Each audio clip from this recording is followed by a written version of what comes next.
one not quite so cheap bottle of vodka. Because we're celebrating. Today, we get a hate on drugs in sports. Looks like there's a new drugs in baseball scandal brewing, and I'm not even going to talk about it because I want to tell the big dirty secret about drugs in sports that everybody should know, and yet nobody seems to want to talk about. You ready? Drugs affect different people differently. What? That's not the big secret? You don't think about it now. Because the conceit is that the records are held and the championships are won by the best athletes. In the modern era, boosted a little bit by drugs. But the truth is, the records are held and the championships have been won by the athletes that could best handle the drugs. And that's a completely different category. Alright, we got empirical data to start out with, dating back to the Reagan era.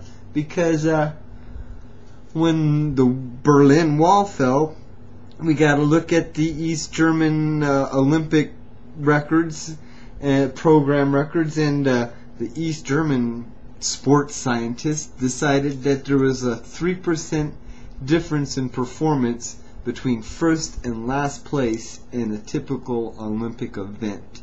Therefore, they tried to find drugs, steroids, treatments that would increase human performance by better than 3%, and they looked for athletes that could best take advantage of those drugs. I mean, they would get 100 swimmers and give them their drug of choice for swimming that they thought would help swimmers, and the 10 that had the least adverse side effects were the swim team. Okay? Now, in less controlled, more natural circumstance, that's exactly what happens in the real world. Look, you want to prove it to yourself subjectively. Think back to the last time you ran, whether it was in school, gym, PE, whatever, or a marathon, whatever it was. Think about, when you ran, who you ran with, your friends, the people you didn't like, who ran fast, who ran slow, who tried hard, whatever. Now, ask yourself, what if instead of just running, we had first passed around a joint and then ran? Would the finishing order been the same? Hell no. Some people would have been freaked out just the sight of illegal drugs. Some people would have had their attitudes changed and decided, running don't matter to me. Other people would have had their attitudes changed and decided, well, it can't hurt me to try as hard as I can.